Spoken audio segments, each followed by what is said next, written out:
এই মুসলিমীয় লোকগুলা এখন সরকার থেকেও বেশি ক্ষমতাশালী। তো ওরা দুর্নীতি করলে আপনার কিছুই করেন না। যেমন বাংলাদেশ ব্যাংক দুনিয়ার সবচেয়ে বেশি ডিফল্টেড লোন, সবচেয়ে খারাপ ব্যাংকিং খাত, সবচেয়ে বেশি চুরি হয়েছে।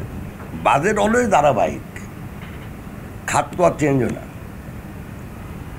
আপনার ইনকামের খাতও সেম, কাস্টম ট্যাক্স, আয়কর, ভ্যাট, আর আপনার জমি জমার খাজনা এগুলি 4-5টা খাতে তো মেইন। তো এটা তো ধারাবাহিকতা। Same thing expenditure. আপনার যে খাতগুলো আছে আপনি দেখেন কোন খাত চেঞ্জ হয়েছে এবছর, একই খাত গত বছর যেটা এবারে সেটা। তো বাজেট ইজ অলওয়েজ ধারাবাহিকতা, এবং বাজেট অলওয়েজ দিন দিন বৃদ্ধি পাওয়ার কথা। কিন্তু কথা হলো যে আমি আপনাকে একটু কথা বলি, বাংলাদেশের মূল সমস্যা বাজেট বলেন, আমাদের সামাজিক বলেন, রাজনৈতিক বলেন,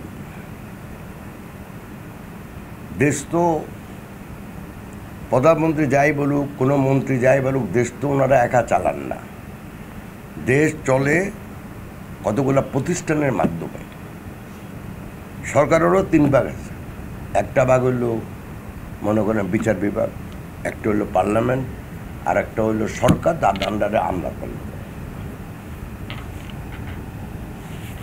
দুঃখের বিষয় হইল বাংলাদেশের এই প্রতিটি প্রতিষ্ঠান এখন এই প্রশাসনিক বা রাজনৈতিক যারা সরকার চালায় তারা এখন একটা নিজেদের কবজা নিয়ে আসছে। তো মানুষ তো প্রথমেই কোনো ন্যায় বিচার পাচ্ছে না কোর্টে গেলে। মানুষ তো যে আইনগুলা বানাচ্ছে দিনের পর দিন এবং সার্কুলার ইস্যু করতেছে। যেমন বাংলাদেশ ব্যাংক দুনিয়ার সবচেয়ে বেশি ডিফল্টেড লোন, সবচেয়ে খারাপ ব্যাংকিং খাত, সবচেয়ে বেশি চুরি হয়েছে। আপনি বাংলাদেশ ব্যাংকে যাই দেখেন, আমি যেটা দেখি যে যত সার্কুলার গত 1 বছর 1.5 বছরে বাইর করছে, এত সার্কুলার গত 10 বছরও বাইর হয় না। নগদে 500 টাকা বা তার বেশি পেমেন্টে পেতে পারেন ঢাকায় জমিসহ 20 কোটি টাকার পুরস্কার।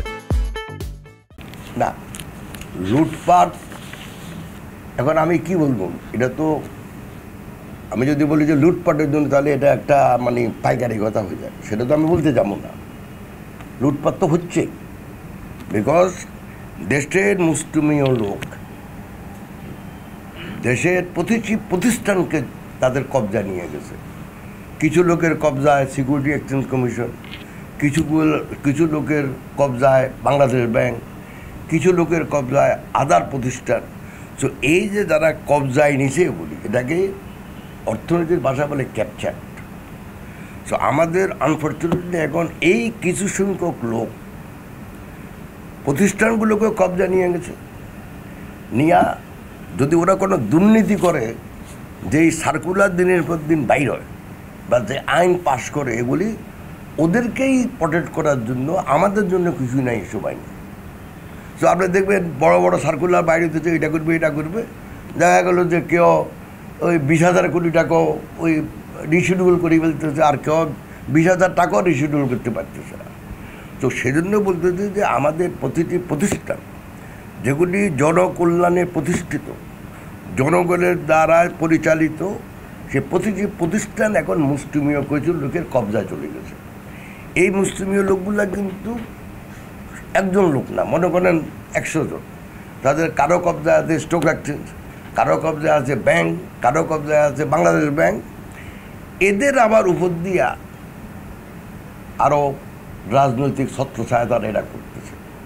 So at the end of the day এই মুসলিমীয় লোকগুলা এখন সরকার থেকেও বেশি ক্ষমতাশালী। তো ওরা দুর্নীতি করলে আপনার কিছুই করেন না।